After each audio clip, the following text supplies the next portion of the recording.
นึ่งข้าว อันนั้นมั้ง โอ้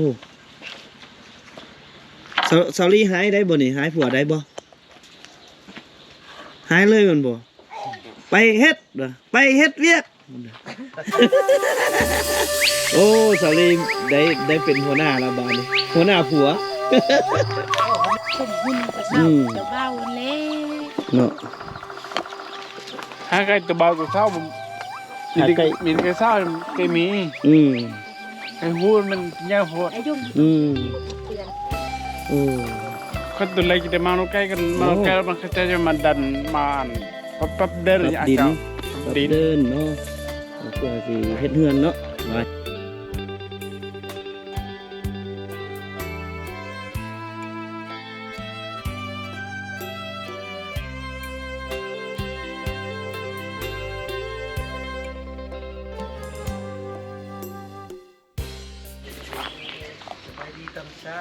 ทักทายสบายดีกันอีกครั้งหนึ่งนะพี่น้องเนาะกับเขยไม้บ่าวไหลป้าต้องสบายดีบ่าวไหลว้าเป็นบ่าวไหลใจสปอร์ตเป็นไดอันหลังจากที่แต่งงานไปเมื่อวานนี่โอ้ชีวิตหลังแต่งงานได้นี่เนาะ จะติดให้ไอ้ บ่ตื่นเต้นแฮงโอ้ใจตื่นเต้นแฮงตื่นเต้นนี่ตื่นเต้นเรื่องใดเรื่องสิได้เป็นพ่อคนอีกบัดหนึง เนี่ยอาจจะกันนะ ดีใจเป็นอะไรอันสอรี่คักอยู่บ่นิสัยดี กับนิสัยดีโอ้ทวีนะ เราก็ฮักเขาแท้อยู่เนาะ โดยฮักจริงๆแล้วว่า อ๋อ น้องฮักจริงให้กัน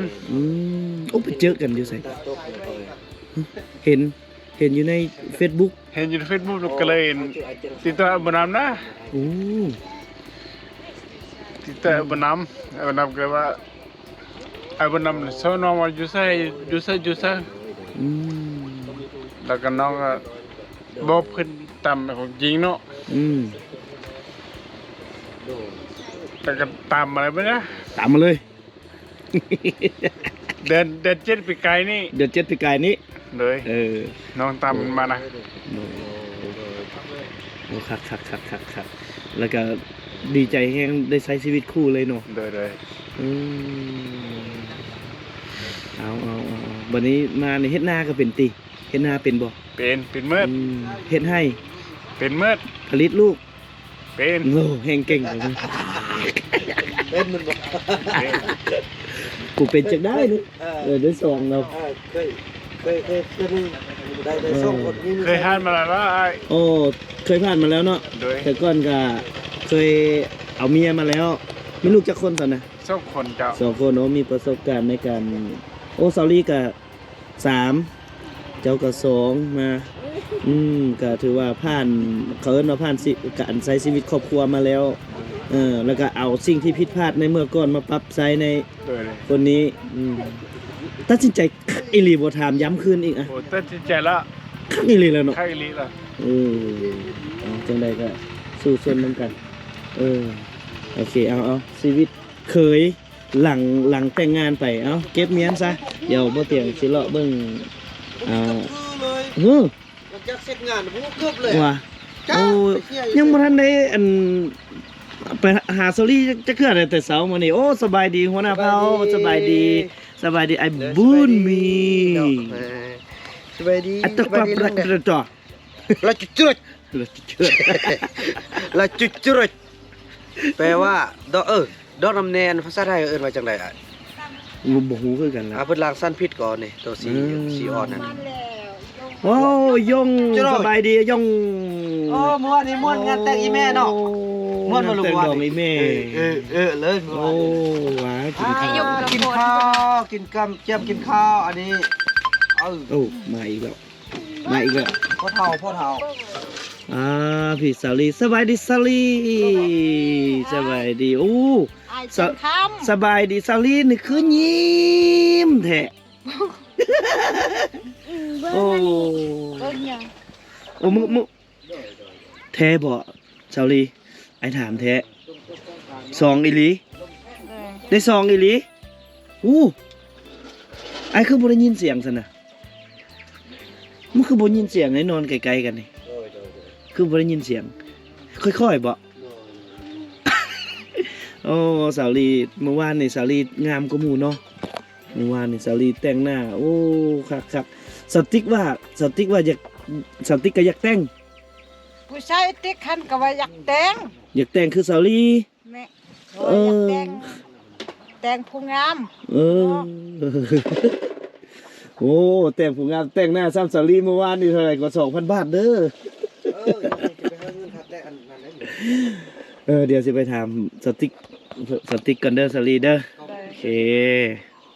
นี่ผู้เดียวนี่เราบ่ไปฟ้อนเมื่อวานนี่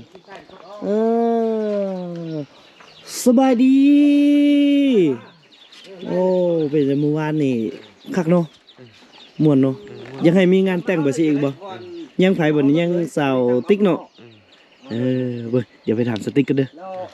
ไปพี่น้องเดี๋ยวมาทางนี้ก่อนจักหน่อยหนึงเบาสุขสันต์ก็บ่ไปเฝ้าสาวลี่แล้วสาวลี่แต่งดอกแล้วเราบ่ไปเฝ้าแล้วโอ้ไอ้คำหน่อยเมาเมื่อวานนี่ว้าไอ้คำหน่อยนี่สบายดี สบายดี โอ้เมื่อวานนี่เมียก็เอาผัวแล้ว เอาแล้ว เอาแล้ว เอาแล้ว เขาบ่ได้มาปั่นเงินค่าดองนำบ่ จัก เออยังอยากเอาอยู่บ่เงินค่าดองฮะอยากได้บ่บ่อยากได้เนาะเงินเขาเนาะเงินต้องเงินน่ะน่ะแม่นกกับพ่อบุญนำกับอ้ายบุญนำพุ่นเนาะ ไอ้ผมนำ อ้ายต้องให้อ้ายบุญนำแล้วก็แม่เพิ่นอันนี้แฟนเก่าโอ้บ่สุกเดี๋ยวนี้บ่สุกนี่มาเฝ้าแต่สติ๊กในบาดนี่สบายดีบ่สุกตอนเช้าๆเนาะนอนหลับฝันดีเมื่อคืนนี่ก็ได้ป้าตัวเต้นระวงโอ้ สติ๊กฟอนงามเนาะ สติ๊กฟอนงามติ๊กสบายดี สบายดี ว้ายมันอย่างคือแกต้งว้าแกต้งนี่มันก็ทายบ่ได้แหละนุ่งต้องไอ้บุญรอดนุ่งต้องไว้ เจาะเบิ่งบ่โชงเนาะมันเพิ่น ทรงได้ใส่ทรงบุญรอดเดี๋ยวพูดเนาะได้จอมได้ใส่ทรงบุญรอดเด้ เอาส่งบุญรอดแน่ๆน้องจอม ได้เอาไม่เอาให้หน่อยไหมเอาให้น้องเลย อื ไม่ ม น้องจอมใจ โอ้ยิ้มดีขนาดนี้บุญรอดนี่นุ่งส่งบุญรอดเอ้ยว้าย เด็กติ๊กเด็กนุ่งทรงให้ด้วย สบายดีเด้อเมื่อวานนี่ฝนงามเนาะ พองาม ม่วนบ่ นวลแท้ ม่วนแท้ นวลแท้ อยากอยากแต่งบ่ อยากแต่ง อยากแต่งดองบ่อยากแต่งกับไผ บ่ บ่ บ่แต่งแหละ พอแล้วเนาะเท่าแล้ว เท่าแล้ว บ่แต่งแล้วเนาะให้ติ๊กมาแต่งเนาะให้ติ๊กแต่งซะติ๊กอยากแต่งคือสอรี่บ่เป็นหยังฮะ เป็นเท่าแล้ว บ่เฒ่าติ๊กยังสาวอยู่ เขาเป็นเท่าแล้ว บ่เฒ่าติ๊กห่า ให้ยังบ่โหลดคิดนำ เฮ้ยบ่ไอ้บุญนำว่าสิเฮ็ดงานแต่งให้สาวติ๊กอีกว่ะเฮ็ดบ่ได้แต่งหน้าไหนนมเพิ่นเป็นแก๊สเลยนมบุญรอดนะว้าวเอาบืนเข้าไปแล้วพี่โอ้ไปเอาตัว ยังไปเอาตัวใหม่อีกอยู่โอ้บ่นูนเราบ่ลงมาเลยเนาะบ่นูนนี่เนาะสติ๊กเป็นอย่างไอเตียงส่วนออกไปฟ้อนจังบ่ไปบัดบ่สุกส่วนออกผัดไปเนาะบ่ ใจบัดไอส่วนออกผัดบ่ไปบัดอันน่ะบ่สุกไปผัดไปได้เนาะไม่เท่ามีก็ไปเอาพี่น้องเดี๋ยวเฮาไปกินข้าวก่อนบัดนี้ ไปบ่สุกไปกินข้าวไปกินข้าวก่อนบัดนี้คนฮ่า จ๊ะ กินข้าวบ่ขึ้นป่าบ่บ่ไปเนาะเมื่อยเนาะ เมื่อยเมาเหล้า เมาแล้วเมาแล้วมือพี่น้องเดียวมึงเฮามีกิจกรรมอย่างในต่อไปก็รอติดตามเบิ่งเนาะเพราะว่าบ่เตียงกันยังจะอยู่จุดนี้อีกอีกวันหนึ่งเนาะมื้อหนึงอยู่จุดนี้อีกมื้อหนึงแล้วเฮากินข้าวเดี๋ยวจังวางแผนกันว่าสิไปไสเนาะ กินข้าวนำกันเด้อ กินข้าวก่อน อาหารแบบโอ้โหสุดยอดวันนี้ ว้าวว้าวว้าวโอ้อาหารในวังนั่นนี่อาหารในวังด้วยนี่ ไอเอาคู่อันนั้นมาค่อยได้ค่อยจะไข่ กินข้าวแล้วพี่น้องเดี๋ยวมาติดตามชีวิตหลังแต่งงานของบ่าวไลที่เพิ่นมาฝากชีวิตหรือว่ามาใช้ชีวิตร่วมกับสาวลีอยู่ชนเผ่าตองเหลืองเนาะโอ้มันขยันคือว่าฮู้เวียกเฮ็ดงานทำคือว่าสุดยอดพี่น้องเพิ่นก็มันได้โอ้เฮ็ดในนี้คู่มือบ่แบบอนามัยซอยเนาะ โดยเจ้า อืม แต่ทำไมพาเขาเจ้าเฮ็ดเหรอ พากระเจ้าเฮ็ดเอาโดดไอ้ขี้ยุงขี้เหงื่อเมียงแล้วก็เก็บเมียนเนาะอันนี้คือที่ยังเห็นขี้เหงื่อเนี่ยเพราะว่าหลังจากงานแต่งพี่น้องก็เลยยังบ่ทันได้เก็บเมียนละเอียดโอ้วันนี้ครอบครัวซอรี่ก็สมบูรณ์แล้ววันนี้มีพ่อมีแม่แล้วก็ลูกเนาะซอรี่เนาะไปใส่เด็กน้อยไปใส่เบิ่นแหละ เอาเด็กน้อยไปหุ้น ไปใช้ไปป้า แม่มันเลย นั่นเองมีแต่อยากไป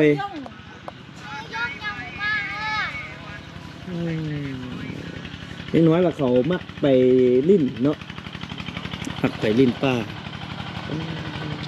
แล้วเด็กน้อยนี่ก็กลับมาเบิดได้พี่น้องกลับมาอยู่ป้าพี่เบิดเลยบัดนี้เฮ็ดให้ชุมชนนี้มีสีสันขึ้นตื้มได้คันสิว่าแน่นึงแต่บ่าวบุญนำว่าสิเอาครูมาสอนเนาะสบายดีน้องจอมใส่ยังไผอยู่หั่นน่ะยงบ่ยงลีบ่ใส่โว้ว้าวไปแพกโตอยู่แต่ลุ่มบนโอ้เซ็ตนี่เห็นบ่สนอนมาเอาเยอะอะไรจ๊ะ ยงบดจอมบ่คิดฮอดปู่ย่าบ่ลูกบ่คิดฮอดล่ะคิดฮอดหยังคิดฮอดต้นกล้วยบ่ ซาลี่สอกทาบ่เห็น โอ้สอรี่ซ่องหาลูกบ่เห็นลูกมาลีอยู่นี่เอาลูกขึ้นลี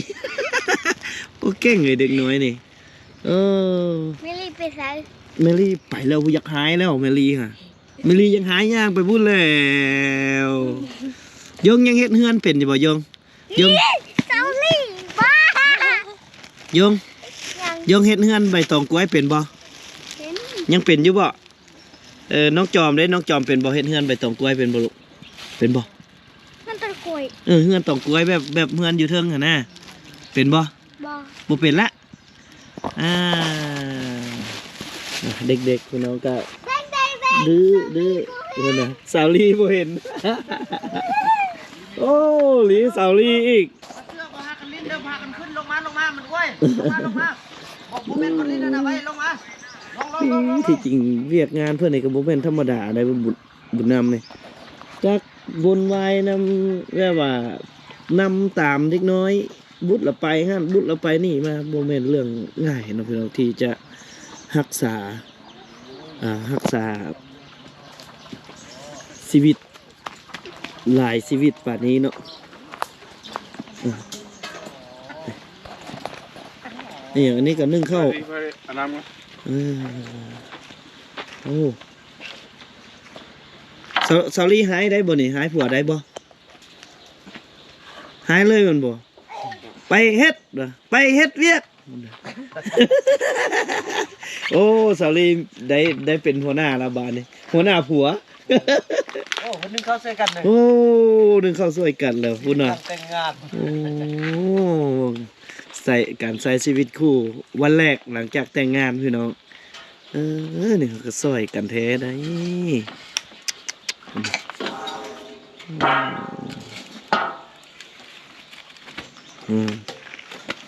โอ้สมพ่อเพิ่นจังบ่กินข้าวห่วมเฮาเนาะถ้าเพิ่นสิเฮ็ดกินแต่ครอบครัวได้เพิ่นได้นี่โอ้กินกับเมียก่อนเนาะจังแซ่บเนาะ ก็มีเยอะกันว่าควายสิบก้อน โอ้ เพราะเราบุมีเบียกนี่ บ่มีเวียกเลยกินหลังก็ได้ โอ้ได้ซื้อผักกังเด้อซื้อผักกังมาใส่เด้อโอ้บ่ได้เลยนี่เด้อแขกคนมาแล้วเงือบเกลิงเงืงับกะเลิงเงืงับอยู่บ่แม่ มาลินมากะเลิงเงืงับอยู่นอสาลีเนาะอายคนเนาะ ว่าจนซ้ำน้องว่าเลยเด็ดออก วดเอาไปให้แม่ ป้า เฮ็ดนี่ก่อน ใส่ กระบอกจุ๊บเนาะอะไรจุ๊บแห้งเนาะ โอ้ยบ่แม่นจูบแล้วอันนั้นมันแค่วกัดเลยแหล้ว กินอันตำมะฮุ่ง ถือ เนี่ยเอาขาบกันหักนะ เออ บ่อันทดสอบว่าอันบัดมีเงินเราไปเสริมดังเลยเจ็บบ่นะพอดีมาฮึกนี้เด้ เดี๋ยวไปเสริมดังกับไปปลูกผมนี่สิเฮ็ดตัวใดก่อน ผมก่อนเนาะ ปลูกผมก่อนเนาะ เพราะว่าเอาแก้ไปแล้วมันเซลล์จับอันหากพบมันซาได้ พวกผมนี่เฮามามันก็ล้นคือเก่าก่อน โอ้ยเสริมดังกับบ่เท่ามาเพราะซิลิโคนย้วยว่ะ บ่มันก็ยังไง เอาพี่น้องบรรยากาศ กาเสริมแล้วขี้หยาด บรรยากาศการใช้ชีวิตคู่เนาะก็เป็นถือว่าเป็นคู่ฮักระหว่างหนุ่มลาวสาวเผ่าตองเหลืองเนาะก็เป็นคู่แรกที่ตกลงปรงใจกันมาใช้ชีวิตคู่ร่วมกันแบบนี้เนาะก็ฝากลุ้นฝากติดตามชีวิตคู่ของเพื่อนเนาะโดยการนำเสนอกับซีเมนทางซอง BN ซาวลาวเนาะที่เพิ่นเขาเอิ้นว่าเพิ่นจะเป็นผู้นำพาชนเผ่านี้ไปสู่ความสำเร็จหรือว่าได้รับการพัฒนาให้หลายขึ้นกว่าเก่าเนาะพี่น้องเนาะก็ฝากติดตามทางน้องบุญนำที่เพิ่นอยู่ประจำนี่บ่เตียงก็สิโดนๆเพิ่นก็สิรับเชิญบ่เตียงคำมาเทื่อนึงพอบ่ให้ลืมกันเพิ่นว่าไอ้น้องก็คันบ่ไปหากันก็เป็นคนอื่นได้ แม่น เพิ่นว่าพี่เมียก็บ่อันไม่บ่แวด พี่น้องบ่แว่3 ปีเป็นอื่นบ่ เนี่ยก็อันไส้นะเพิ่นเนี่ยก็ไส้เนี่ยบ่ คิดบ่ออกเนาะ เนาะมัน คาอยู่ในอันนั้นศพนี่นะ แต่ว่าพี่น้องบ่แวด3ปีเป็นอื่นสายโบราณ3ปีเป็นแห้ง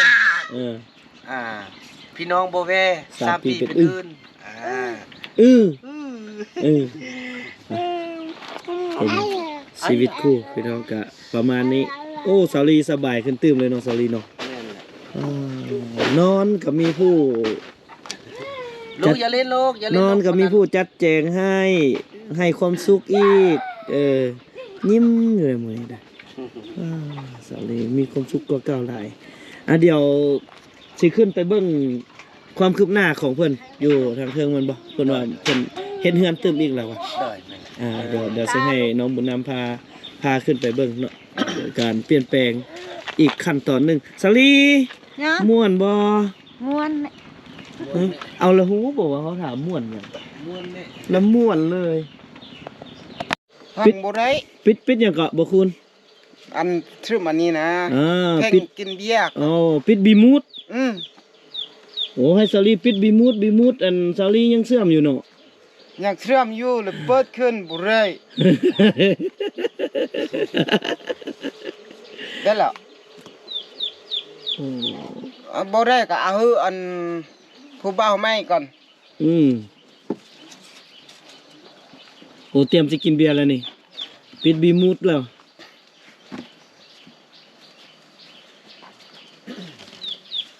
ได้ ทั่วมาแล้ว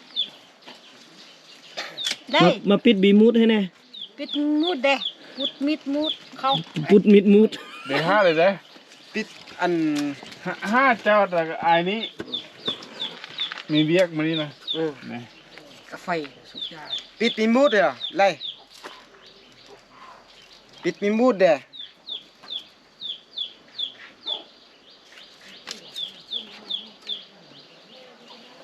จีซื้อมานี้นะซื้อมันน้องตู้หันนะ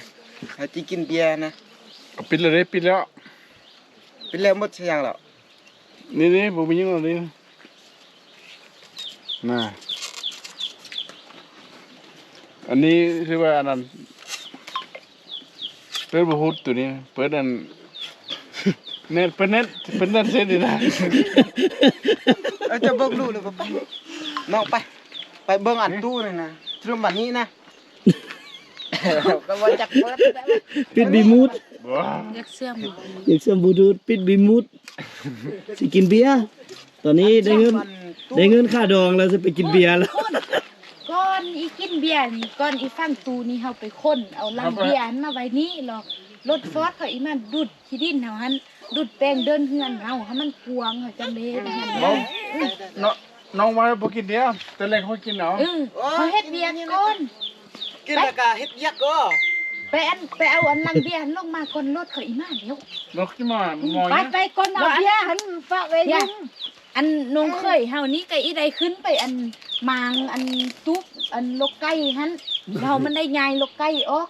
เคี้ยวให้เบียร์ไปก่อน เป็นแค่ประดมกัน เอาลังเบียร์มาเด้อ บอกอันนี้นะเครื่องตู้เนี้ยบอกไว้ชื่อไว้ มันบ่ทันใดเฮือมันแดดบ่ทันหอนเฮือแล้วมันบ่ออกมาเฮือบ่ฮูดน่ะ ตายแล้ว บ่ได้เฮือเฮาอันแกเบียร์เขาอีกก่อนมันอันนั้นเขาเปิดตู้สิหรอก บ่สู้เลย มีแต่อันเจ้ากับสาวลีนี่ให้กันไปอันมางอันนั้นนั่นก่อนเอา ได้แล้วช่วยจัดเสิร์ฟเขาเลย บ่ล่ะ